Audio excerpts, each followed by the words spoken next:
நிச்சயம் உன் வாழ்க்கை மேன்மை பெறும். பயப்படாதே, அப்பா நான் இருக்கிறேன். நீ வேண்டிக் கொண்டது நிச்சயம் உனக்கு கிடைக்கும். நம்பிக்கையோடு இரு. முகமலர்ச்சியோடும் நம்பிக்கையோடும் உன் வாழ்வை நீ தொடங்கு. ஒவ்வொரு நாளும் புதிய நாளாக நீ துவங்க இறைவன் உனக்கு அருள் புரிவார். மிக பெரிய வெற்றி உன் அருகில் இருந்து கொண்டே இருக்கிறது. அது உடனே தொட்டு விடலாம். கொஞ்சம் யோசித்துப்பார் எப்படி தொடலாம் என்று. நான் உன் அருகிலேயே வைக்கிறேன். முழு வெற்றியையும் நீயே எடுத்துக்கொள்வாய். யாரும் உன்னை குறை கூறினால் அது உண்மையாயின் திரித்துக்கொள். பொய்யாயின் அதை நகைத்து விடு.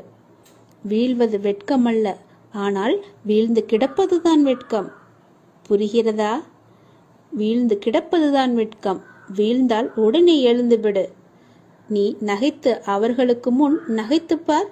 அவர்களே தலை தெறிக்க ஓடிவிடுவார்கள். பேருந்து பயணத்தில் நடத்துனர் கொடுக்க வேண்டிய மீது சில்லறைக்காக முழு பயணத்தையும் நாம் ரசிக்க மறக்கிறோம். அப்படிதான் வாழ்க்கையிலும் சில சில்லறை பிரச்சனைக்காக முழு வாழ்க்கையுமே நாம் ரசித்து வாழ மறந்து விடுகிறோம். ஆகவே விழிப்புணர்வுடன் எது வாழ்விற்கு உகந்தது, எது உகந்ததல்ல என்பதில் கவனத்துடன் இருந்தால் இலக்கை நோக்கி அடைவது மிக மிக எளிது. அனைத்திலும் பேதம் பாராது சமநிலைத்தன்மையை கொண்டிடுங்கள். மனம் அழகாக இருந்தால் காணும் காட்சிகளும் அழகாகவே இருக்கும். ஆகவே மனதில் குப்பையான கீழான எண்ணங்களை ஒருபோதும் சேர்க்காதே. மனதில் நல்ல நேர்மையான எண்ணங்களை விதையுங்கள். நல்லது நடக்கும். எப்போதும் உண்மையை பேச கற்றுக்கொள்ளுங்கள். உண்மைக்கு நிகர் உண்மை மட்டும்தான். பொய் ரொம்ப நாட்கள் வாழாது, சீக்கிரமாகவே மடிந்துவிடும். ஆரம்பத்தில் சற்று சிரமமாகத்தான் இருக்கும். பழகிவிட்டால் பொய் சொல்லவே நமக்கு கூச்சமாக இருக்கும். உண்மைக்கு மிக வலிமையான சக்தி இருக்கிறது. அது சத்தியமானது, வலிமையானது. இறைவனுக்கு இறங்கி வருவார். நாம் வாழ்கின்ற வாழ்வில் அறமாகிய உண்மை இருந்தால் அந்த இறைவனை நம்மை தேடி தானாக இறங்கி வருவார். வாழ்கின்ற வாழ்வில் அறமாகிய உண்மை இருந்தால், அறமாகிய உண்மை இருந்தால் மட்டுமே இறைவன் நம்முடன் கலந்து விடுவார். ஆகவே உண்மை, நேர்மை, சத்தியத்தை எல்லாம் கடைபிடித்து வாழுங்கள். நீங்கள் வாழ்வதில் உயர்வது சின்னம். உங்கள் வாழ்வை யாராலுமே எதுவுமே செய்ய முடியாது. உண்மைக்கு அழிவே கிடையாது. அதை முதலில் தெரிந்து கொள்ளுங்கள். உண்மை சொல்லுவதால் என்ன ஆகிவிடப் போகிறது? ஒரு பொய்யை சொல்லி காலம் முழுவதும் குற்ற உணர்ச்சியுடன் இருப்பதற்கு பதிலாக ஒரு உண்மையை சொல்லி நிம்மதியாக வாழ்ந்து விடலாம். அந்த உண்மைக்கு அவ்வளவு நிம்மதியை தரும் சக்தி இருக்கிறது. அதை நீ மறந்து விடாதே. பொய்யை சொல்லி இன்று தப்பித்து விடலாம். நாளை நிச்சயமாகவே காலம் காட்டிக் கொடுக்கும். அதனால் உண்மையாகவே இருங்கள். நாக்கில் வருவது எப்போதுமே உண்மையான பேச்சாக மட்டுமே இருக்கட்டும். நான் உங்களிடம் வருகிறேன். ஒருவர் தனது இறை பக்தியில் முழுமையும் வலிமையும் அடைந்த பின்னர் அவருக்கு பக்தியானது முத்திவிட்டது என கூறுவதும் வழமையே. எனவே முழுமை முதிர்ச்சியடைந்த நிலையே முத்தி, முக்தி என்று சொல்வார்கள். முதிர்ந்த பழம் முதிர்ந்துவிடும், முதிர்ந்த உயிர் இறந்துவிடும். எடுத்த காரியத்தை நீ பாதியில் விடாதே. செய்வதை திருந்தச் செய் என்ற உபதேசம் அனைவருக்குமே பொருந்தும். குருவை அடைந்து மரியாதையுடன் கற்றுக்கொள். கற்றதை மனனம் செய்து உருவேற்றிக்கொள் என்பது எல்லா மாணவர்களுக்குமே பொருந்தும். தொழில்நுட்பத்தை தெரிந்து கொள்ள முனையும் மற்றவர்களுக்குமே உரிய உபதேசம்தான் இது. எதற்காக எனக்கு சொல்கிறேன் என்று கேட்டதை, நீங்கள் ஆசைப்படுவதெல்லாம் கிடைக்காமல் இருப்பது உங்களை ஒரு சிறந்த வாழ்க்கைக்கு கொண்டு செல்வதற்காகவே இருக்கும் என்பதை நம்பு. முடிந்தவரை உங்கள் வேலையை நீங்கள் சிறப்பாக செய்து விடுங்கள். யாரிடமும் உங்கள் வேலையை ஒப்படைக்காதீர்கள். உங்களுக்கு கிடைக்க வேண்டிய அங்கீகாரம் தானாகவே கிடைக்கும். நேரத்தையும் வாய்ப்பையும் ஒருபோதுமே வீணடிக்காதே. அந்த தவறுக்கு எந்த காரியம் செய்தாலும் பரிகாரமாகாது. போன நேரமும் திரும்ப வராது. யாருக்காகவும் நேரம் காத்திருக்காது. பொறுத்துக்கொள். நீங்கள் செய்யும் ஒவ்வொரு நல்ல காரியமும் அதற்கான நன்மைகளை காலம் கடந்தாவது அழைத்து கொண்டு உங்களிடம் வந்து சேர்க்கும். வெற்றி என்ற முகத்துடன் உங்களிடம் வந்து சேரும். நீ நிராகரிப்புகளை எல்லாம் கண்டு நெஞ்சு உடையக்கூடாது. உன்னை யாராவது தூக்கி எறிகிறார்கள் என்றால் இறைவன் உன்னை மேலே தூக்கி விடுகிறான் என்று அர்த்தம். அதனால் நீ பயப்படாதே. தூக்கி எறிந்தவர்கள் போகட்டும், நான் உன்னை தூக்கி விடுகிறேன். தூக்கி எறிந்தவர்களை பற்றியே நீ கவலைப்பட்டு கொண்டிருக்காதே. எதிர்பார்த்து எதிர்பார்த்து ஏமாற்றங்கள் மட்டும்தான் கிடைக்கும். என் வாழ்வில் அற்புதங்களை நிகழ்த்துவேன் என்று நீ நம்பிக்கையுடன் காத்திருக்கிறாய் அல்லவா? உன் தந்தை நிச்சயமாகவே உன் வாழ்வில் அற்புதங்களை நிகழ்த்தப் போகிறேன். சில நேரங்களில் நீங்கள் செய்யக்கூடிய செயல்களை எல்லாம் சிந்திக்க வேண்டாம், கற்பனை செய்ய வேண்டாம். அது ஆச்சரியப்படுவதற்கில்லை. எல்லாவற்றையும் சிறப்பாக செயல்படும் என்று மூச்சு விடுங்கள். நம்பிக்கை வைத்திருங்கள். நான் அப்பா, என்னுடைய அப்பா சிறப்பாக அதை முடித்து தருவார் என்ற நம்பிக்கையோடு நீங்கள் காத்திருங்கள். நான் அவர் மீது வைத்திருந்த நம்பிக்கையும் பக்தியும் பொறுமையும் தன்னம்பிக்கையும் அவர் எனக்கு நிச்சயம் அதற்கான பலனை தருவார் என்று நம்புங்கள். நீ வைத்த நம்பிக்கைக்கு நிச்சயமாகவே நான் கைமாறு செய்வேன். உன் மனதில் எந்த சலனமும் இல்லாமல் இருக்கிறாய். நான் உனது பாவ மூட்டையை தூக்கி நான் சுமக்கிறேன். நீ கவலைப்படாதே. எல்லாவற்றையுமே நானே பார்த்து கொள்கிறேன். நீ எப்பொழுதும் போல சந்தோஷமாக இரு. நீ இப்போது உன் மனதில் ஏகப்பட்ட குழப்பங்களுடன் பதற்றத்துடனும் இருக்கின்றாய். வீணான கவலைகளை உன் மனதில் வைத்து கொண்டிருக்கிறாய். உன் மனமானது, உன் இதயமானது துடித்துடிப்புடன் காணப்படுகிறது. எதற்காக? வீணாக எதற்காக இந்த கவலை? ஏன் இந்த குழப்பம்? எதற்காக இந்த பதற்றம்? ஏன் இந்த துடித்துடிப்பு? நீ முதலில் அனைத்தையுமே விட்டுவிடு. உன் வேலைகளை பார்த்து கொண்டிரு. போகிற போக்கிலேயே போய்கொண்டிரு. எதையும் நீ தூக்கி சுமந்து கொண்டிருக்காதே. அதை முதலில் மறப்பதற்கு என்ன செய்ய வேண்டுமோ அதை செய். உன்னுடைய மனம் அதிலேயே லயித்து இல்லாமல் வேறு பக்கம் திருப்பு. அப்போதுதான் அவற்றை பற்றி எண்ணம் உன் மனதில் இழுக்காமல் இருக்கும். நான் உனக்காக அவதரித்தவன். நான் இருக்கும்போது எதற்காக நீ கவலைப்படுகிறாய்? உன்னை நல்லபடியாக உயர்த்த உனக்காக பாடுபட்டு கொண்டு நான் இங்கே இருக்கிறேன். தயவு செய்து நான் உன்னுடன் இருப்பதை நீ உணர்ந்து கொள். நான் வருவதற்கு முன்பும் வந்ததற்கு பிறகும் நடந்து கொண்டிருப்பதை நீ உணர்ந்து கொள். நான் வருவதற்கு முன்பு என்ன செய்து கொண்டிருந்தாய், நான் வந்த பிறகு எப்படியெல்லாம் உன்னுடைய பிரச்சனைகள் தீர்ந்தன என்று கொஞ்சம் திரும்பிப்பார். உன்னை எப்படி நான் கைவிடுவேன் என்று ஒரு நொடியில் நீ நினைத்து விட்டாய்? உன் அப்பா உன்னை பார்த்து கொள்ள மாட்டேனா? உன்னை அவ்வளவு சீக்கிரம் விட்டு விடுவேன் என்று நினைக்கிறாயா? உன்னை அனைத்து திசைகளிலிருந்தும் பாதுகாத்து கொண்டிருக்கிறேன். நான் இருக்கும் இடத்தில் எவரையுமே நெருங்க விட மாட்டேன். நான் உனக்குள்ளே நீக்கமர நிறைந்திருக்கிறேன். என் கண் பார்வை உன் மீது விழுந்து கொண்டிருக்கும் போது எந்த கெடுதலும் வந்து உன்னை துன்புறுத்திவிட முடியாது. தெரிந்து கொள். எந்த துன்பமும் உன் அருகில் கூட வர பயப்படும். நான் இருக்கிறேன். நீ பயப்படாதே. உனக்கு வரும் பிரச்சனைகள் எல்லாமே சிறு சிறு வகைதான். பயப்படாதே. பெரிதாக ஒன்றையும் நான் கொடுக்க மாட்டேன்.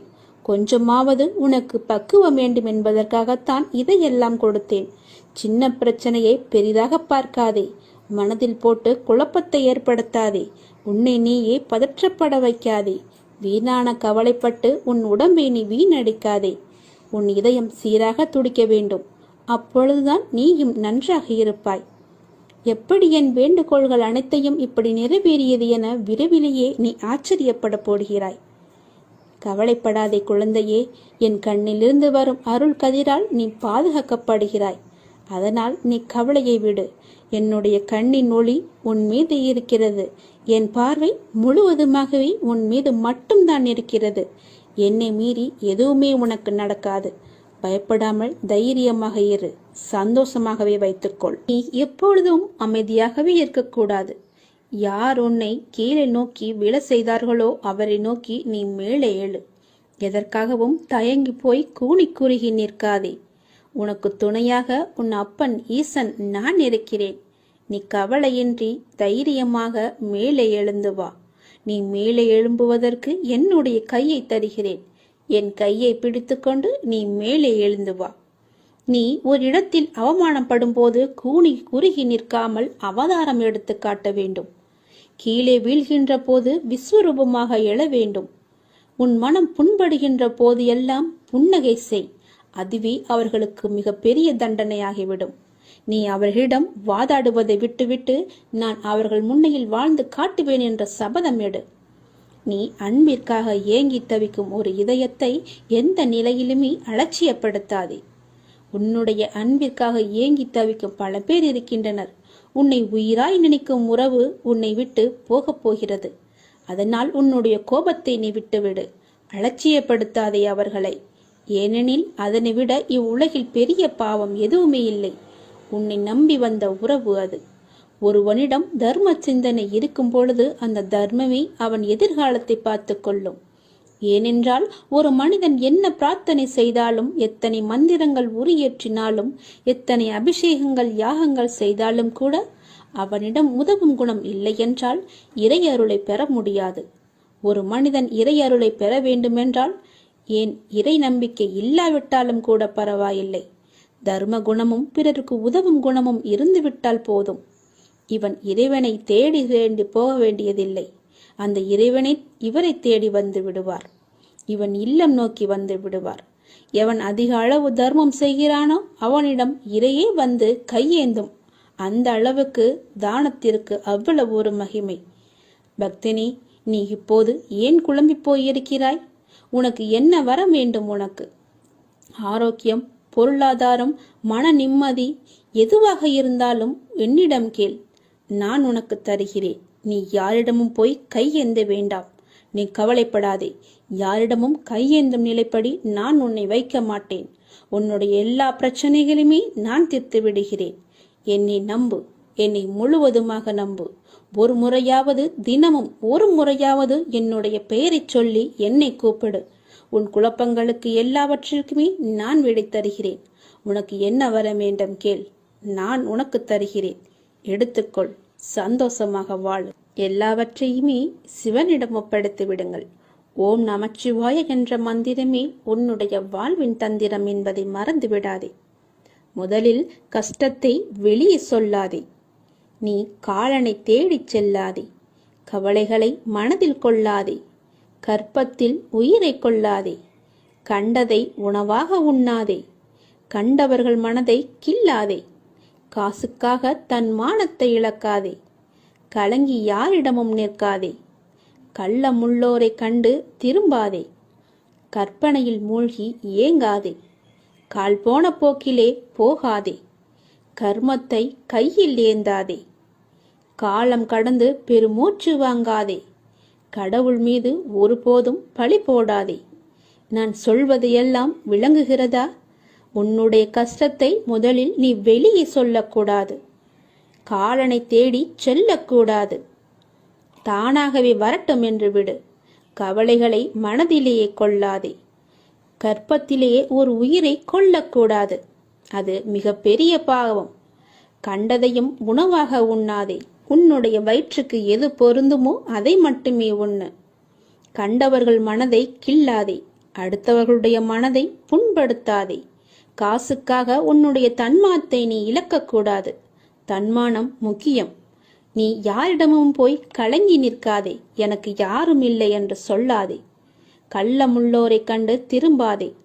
அதாவது வஞ்சக எண்ணம் உள்ளோரை கண்டால் நீ உடனே திரும்பி வந்துவிடு. அவர்கள் முகத்தை கூட பார்க்காதே. கற்பனையிலேயே மூழ்கி ஏங்காதே. பேராசைப்படக்கூடாது என்கிறார். கால் போன போக்கிலே போகாதே. எங்கு வேண்டுமானாலும் போகலாம். கால் போன போக்கில் போனால் செல்ற இடம் கூட தெரியாது. கர்மத்தை கையில் ஏந்தாதே. நல்லதை மட்டுமே செய். உன் கர்மா எல்லாமே அழிந்துவிடும். காலம் கடந்து பெருமூச்சு வாங்காதே. நேரம் உள்ள போதே தூற்றிக்கொள். நேரம் போனால் பிறகு கிடைக்காது. நேரம் மிக அற்புதமானது, திரும்பி வராது. கடவுள் மீது ஒருபோதும் பழி போடாதே. யான் கேட்டு என் கடவுள் எனக்கு செய்யவில்லை என்று அவரை நீ திட்டாதே. அவருக்கு தெரியும் உனக்கு எப்போது எப்படி செய்ய வேண்டும் என்று. கடவுளுக்கு தெரியும். அவருக்கு தெரியாமலையா நீ வந்தாய்? கடவுள் மீது ஒருபோதுமே பழி போடும் எண்ணத்தை விட்டுவிடு. அவன் அப்பா எல்லாவற்றையுமே பார்த்து கொள்வார் என்ற நம்பிக்கையோடு இரு. நீ நினைத்த செயல் விரைவிலேயே என் ஆசையுடன் நடக்கப் போகிறது. உன்னை சரியான நேரத்தில் நான் கரம் குழித்து இழுத்து வந்து விட்டேன். நீ பயப்படாதே.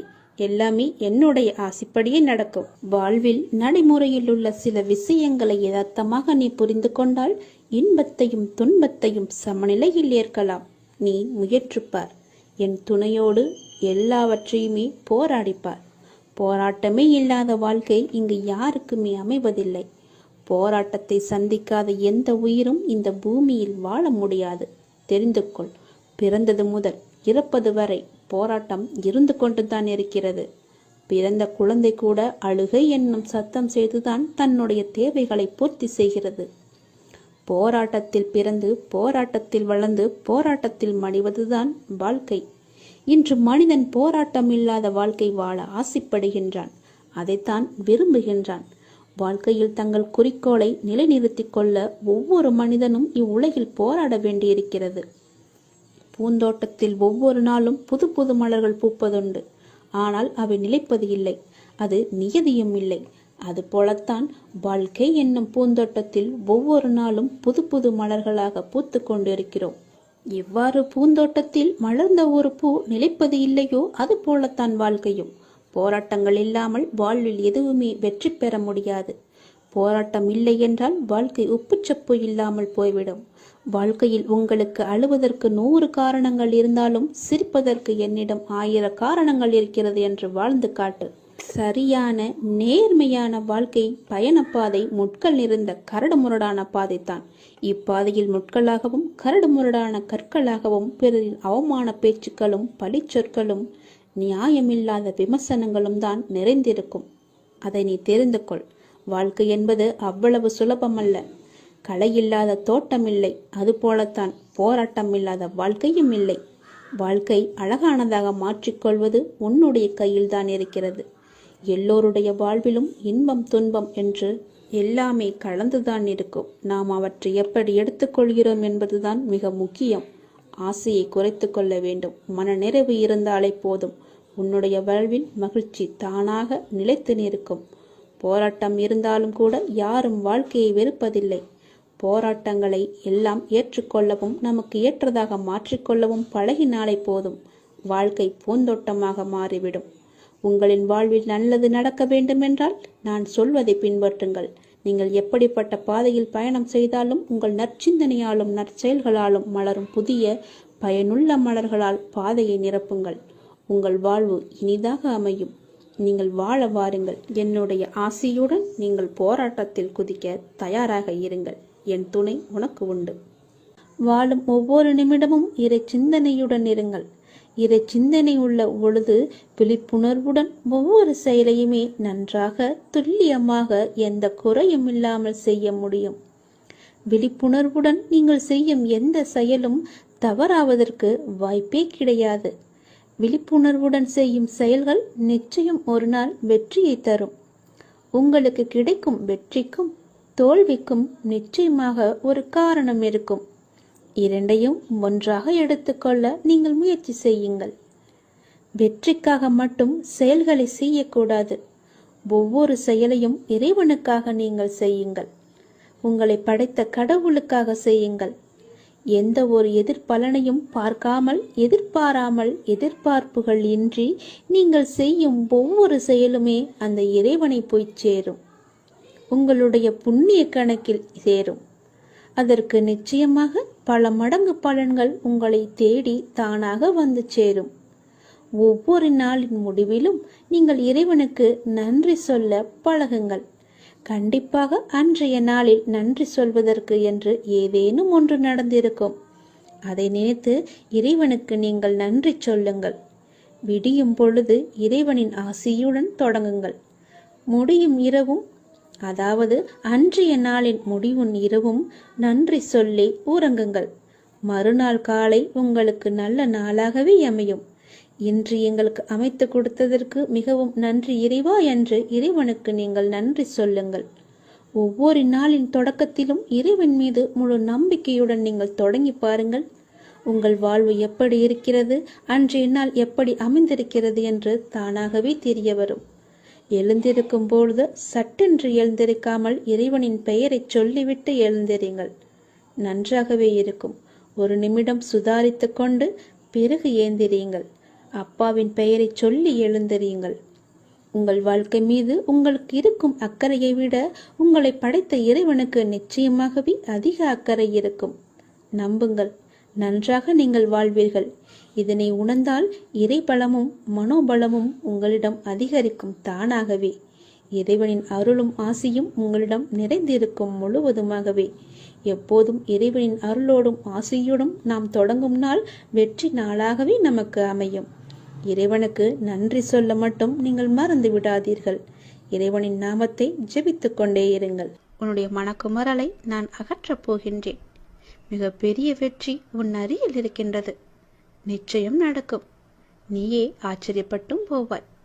கடந்த கால கஷ்டங்கள், இழப்புகள், ஏமாற்றங்கள், காயங்கள், தோல்விகள் எல்லாம் உன்னை விட்டு மறந்து போகும் அளவிற்கு உனக்கு நான் மிகப்பெரிய மகிழ்ச்சியை, மிகப்பெரிய வெற்றியை நான் தரப்போகின்றேன். உன் அருகில் அது வந்துவிட்டது. கஷ்ட காலங்கள்தான் கடவுள் நமக்கு உதவுவார் என்ற நம்பிக்கை உனக்குள்ளே வர வேண்டும். கஷ்ட காலங்களில் தைரியத்தை நீ இழந்து விடாதே. உங்களுக்கு நடக்க முடியாத போது சுமக்க தயாராய் கடவுள் உங்களுடனே இருக்கின்றார் என்பதை நினைவில் வைத்துக் கொண்டால் வாழ்க்கை பயணம் மிகவுமே சுலபமாக இருக்கும். ஒரு மனிதன் ஒரு நெடும் பயணம் மேற்கொண்டிருந்தான். அது அவன் வாழ்க்கை பயணம். நீண்ட தூரம் சென்ற பின் தான் கவனித்தான் அவனுடைய கால் தடங்கள் அருகே இன்னொரு ஜோடி கால் தடங்கள் இருக்கிறது என்று. அவனுக்கோ ஆச்சரியம். சுற்றும் முற்றும் பார்த்தான். யாரும் தெரியவில்லை. சத்தமாக கேட்டான், என்னுடன் வருவது யார் என்று. நான் தான் கடவுள் என்று அசிரீரியாக ஒரு பதில் வந்தது. அவனுக்கோ எல்லையில்லாத மகிழ்ச்சி. கடவுள் என்னுடன் பயணம் செய்து கொண்டிருக்கிறார் என்ற மகிழ்ச்சியில் அவன் துள்ளி குதித்தான். பயணம் மீண்டும் தொடர்ந்தது. அவன் அந்த கால் தடங்களை கவனிப்பதை நாலா வட்டத்திலுமே மறந்துவிட்டான்.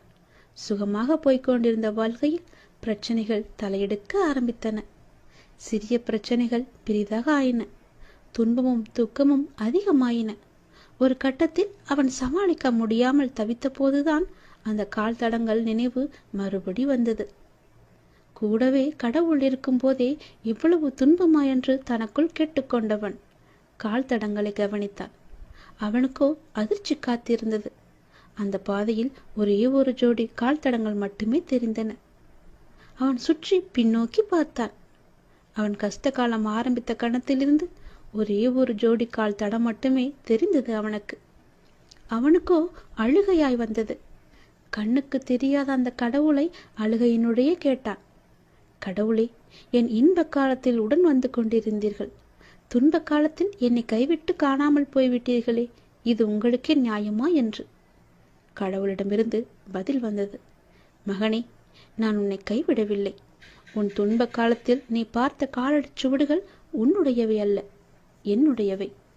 இந்த கடின யாத்திரையில் நடக்க முடியாத உன்னை தூக்கி கொண்டு நான் நிறைய தூரம் நடந்து வந்திருக்கின்றேன். அதனால்தான் நீ உன்னுடைய காலடி சுவடிகளை காண முடியவில்லை.